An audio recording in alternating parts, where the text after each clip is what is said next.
안녕하십니까. 건는 변호사 조용주 변호사입니다. 오늘도 상속 얘기를 계속 하도록 하겠습니다. 요새는 이제 가족 관계가 간단한데요. 사실은 옛날에 좀 어려웠던 시절에는 뭐 이렇게 계모가 들어온 경우가 많이 있었어요. 또 뭐 계부가 생기는 경우도 있고, 우리 계모가 이제 재혼한 상대. 뭐 요새도 이제 이혼을 많이 하니까 재혼도 많고, 재혼을 하면서 이제 생기는 여러 가지 문제 중에 상속 문제가 있어요. 뭐 계부도 있지만 계모를 중심으로 얘기를 할게요. 그래서 계모인 경우에 계모가 돌아가시면 계모한테 상속을 받을 수 있나? 계모라고 부르는 사람은 그분 계모가 난 사람이 아니겠죠. 그러면 계모가 돌아가시면 상속을 받느냐? 뭐 이렇게 받는 것처럼 오해하시는 분들이 있는데요. 계모나 계부인 경우에는 생물학적인 자식이 아닌 사람은 상속을 받지 못합니다. 그런데 뭐 상속을 받는 것처럼 생각하시는 분들이 있어요. 문제는 뭐냐면 이제 뭐 예를 들어 이런 경우들이 많죠. 아버지가 그러니까 아프셔가지고 돌아가셨는데 그 재산을 이제 계모가 다 받거나 또 계모가 상당 부분을 받는 경우, 계모라는 분이 그 재산을 이전에 다른 남자랑 결혼했을 때 생겼던 애가 있고 재혼했을 때 애가 없으면 아무래도 심정적으로 자기가 낳은 애에게 가도록. 근데 아버지가 이미 뭐 계모한테 상속을 다 했다든가 상당 부분 했다면 그 재산이 결국은 원래 그 계모가 낳은 애한테 가게 되거든요. 그러면은 뭔가 원래 재산이 자기 아버지로부터 친어머니가 아니고 계모한테 갔다가 자기한테 못 오니까 첫 번째 부인한테 낳던 사람들은 불만을 가지게 되는 경우들이 있습니다. 그러면은 계모의 재산으로부터 상속을 받는 방법은 없느냐? 기본적으로는 안 되고요. 만약 되고자 한다면 친양자가 돼야 돼요. 한마디로 계모와 그 재혼한 집의 자식은 부모 관계가 아닌 거죠. 부모 관계가 아니기 때문에 그 부모 관계를 새로이 설정하는 방법으로 들어갔을 경우에 그게 친양자가 되고, 친양자가 되면 자기가 다른 생물학적으로 그 관계가 되는 분이 있다고 했을 때 거기서부터는 상속을 못 받아요. 그러니까 자기가 선택을 해야 돼요. 만약 계모 재산이 많으면 계모한테 자식으로 들어가고, 만약 계모가 자식 돈이 없을 것 같으면 또 자기의 또 친부나 친모가 있어서 재산이 있는 경우에는 거기서 상속을 받는 게 낫겠죠. 그러니까 이런 재산이 있는 정도, 있느냐 없느냐를 가지고 친양자를 할지 안 할지를 판단하시면 될 것 같아요.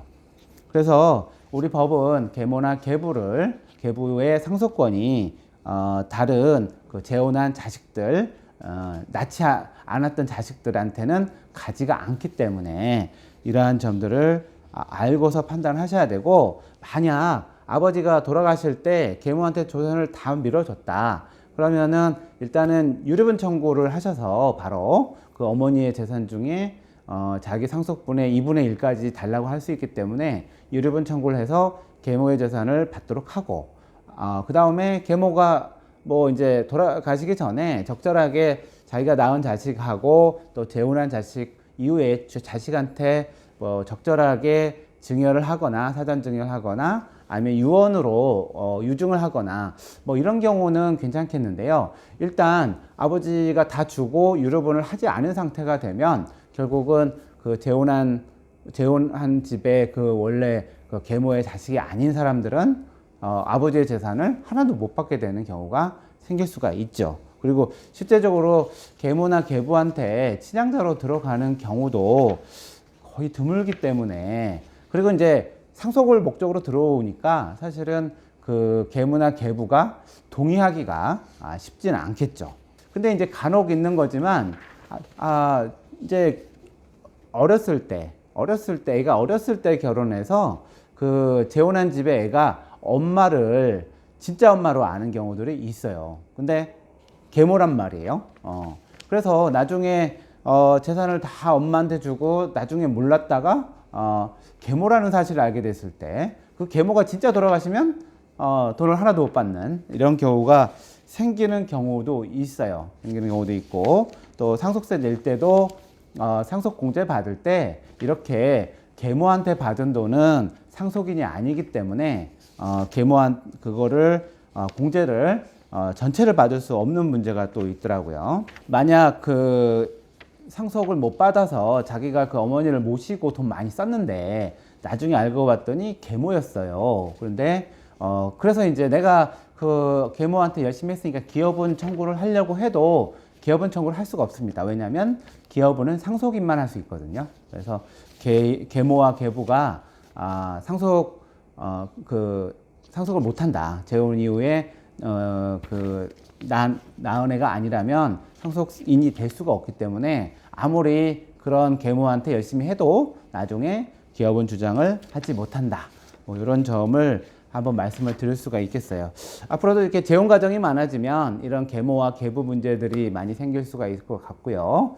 또 그 돌아가시기 전에 그 재산이 뭐 계모나 계부한테 한쪽으로 다 가게 되면 유류분 청구하지 않으면 나중에 부모의 재산을 못 받는 경우도 있으니까 그런 점을 고려해서 계모와의 관계를 잘 설정해야 된다고 저는 생각을 합니다. 오늘도 계모와 계부에 대한 그 상속의 법률 지식을 말씀드렸습니다. 감사합니다.